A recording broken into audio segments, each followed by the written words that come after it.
Global mega exclusive interview के कुछ हिस्से सबसे पहले आपको सुनाते हैं। जिस इंटरव्यू को सुनने का इंतजार आज अमेरिका को भी होगा, खुद ट्रंप भी शायद इसका इंतजार कर रहे होंगे, यूरोप को भी होगा, एशिया, चीन, पाकिस्तान से लेकर अफगानिस्तान तक सभी को होगा। तो आइए सबसे पहले सुनते हैं राष्ट्रपति पुतिन ने कुछ अहम सवालों पर क्या कहा। प्रेसिडेंट पुतिन, एक ऑयल के सवाल पे वापस जाना चाहूंगी, क्योंकि आपने स्ट्रेटेजिक ऑटोनॉमी की बात की अभी जब आप अंजना को जवाब दे रहे थे। तो ये स्ट्रेटेजिक ऑटोनॉमी बहुत जरूरी है। भारत दिखा रहा है, रूस ये बता रहा है कि हम अपने इंटरेस्ट को आगे रखेंगे। ऐसे में क्या भारत रूस के तेल का इंटेक कम कर रहा है?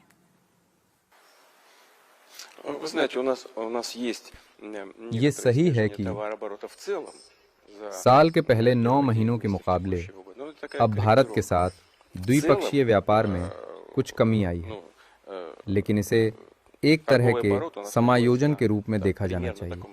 पर कुल मिलाकर भारत के साथ रूस का व्यापार लगभग पहले जैसा ही है। मैं इस समय महीने के हिसाब से सटीक आंकड़े नहीं दे सकता, पर रूस का भारत के साथ हाइड्रोकार्बन्स और तेल को लेकर व्यापार स्थायी रूप से जारी है। российской нефти в Индии идет абсолютно ритмично. Я знаю настроение. मैं इसे लेकर रूसी तेल कंपनियों और हितधारकों का मत अच्छी तरह जानता हूं। वो मानते हैं कि उनके भारतीय साझेदार पूरी तरह से भरोसेमंद हैं। नमस्कार, आप देख रहे हैं आज तक। आपके साथ मैं हूं अंजना ओम कश्यप और हम इस वक्त मॉस्को में क्रेमलिन में मौजूद हैं और आप अपनी नजरों के सामने इतिहास बनते देखेंगे। कहते हैं ना कि दो पुराने दोस्त जब मिलते हैं तो आपस में खूब हंसी मजाक चुटकुले करते हैं और कमरे में बैठे बाकी लोग असहज महसूस करने लगते हैं। और ये मैं इसलिए कह रही हूं क्योंकि जब रशिया के राष्ट्रपति व्लादिमीर पुतिन 2 दिन के दौरे पर भारत में प्रधानमंत्री नरेंद्र मोदी से मिलेंगे तो पूरे विश्व के अनेकों देशों की नजरें उन दोनों पर टिकी रहेंगी।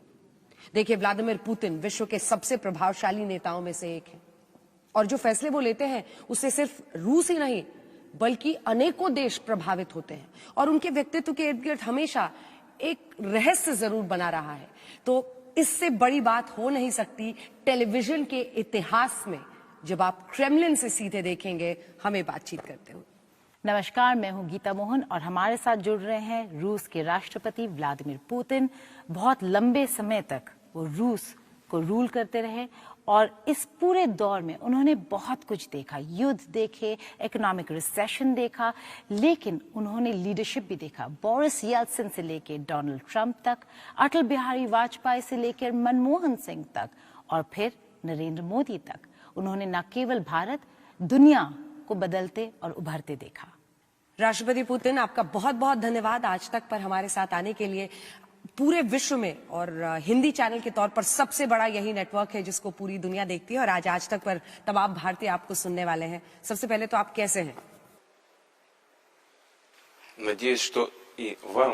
मैं उम्मीद करता हूं कि आपको रूस, मॉस्को और क्रेमलिन, जहां हम काम करते हैं, आकर अच्छा लगा होगा। आप देख सकते हैं कि यहाँ पर सब कुछ ठीक ठाक चल रहा है। कुल मिलाकर हमारी आर्थिक स्थिति बेहतर है और मैं इस बात से सबसे ज्यादा खुश हूँ कि मेरी मुलाकात मेरे दोस्त प्रधानमंत्री मोदी से होने वाली है। भारत में इस मुलाकात को लेकर हम बहुत पहले ही सहमति जता चुके थे।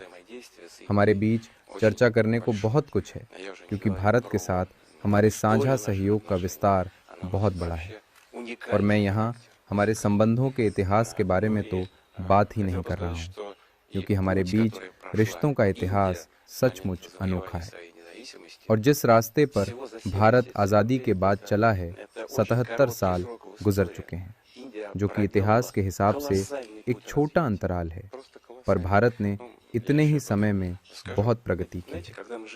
मैं इसके बारे में और बात करूंगा, मगर जब वर्तमान में हम खुद को देखते हैं तो इतना बदलाव नजर नहीं आता, पर जब हम पीछे मुड़कर देखते हैं तो हमें ये किसी बड़े चमत्कार से कम नहीं लगता। ये शायद कम लोगों को पता हो कि भारत में अब लोगों की जीवन प्रत्याशा पिछले 77 सालों में दोगुनी से ज्यादा हो चुकी है। हम इस बारे में बात करेंगे, पर यह कहना सही होगा कि भारत के साथ हमारे संबंध अब नए आयाम छू रहे हैं।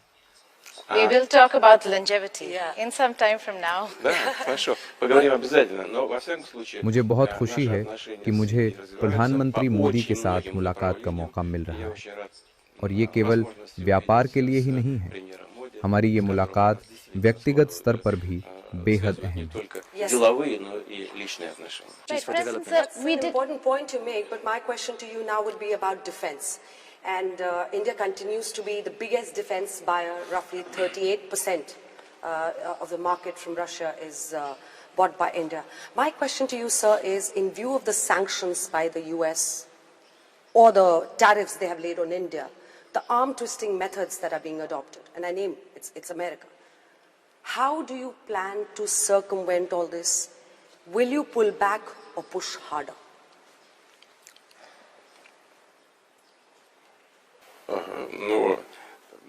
मैं समझता हूँ कि भारत से आज दुनिया का कोई भी देश वैसे बात नहीं कर सकता जैसे आज से 77 साल पहले किया करता था। Индия великая держава, а не английская колония. भारत आज एक शक्तिशाली देश है और वो पहले की तरह ब्रिटिश शासन के अधीन नहीं है, और ये बात सभी को समझनी होगी।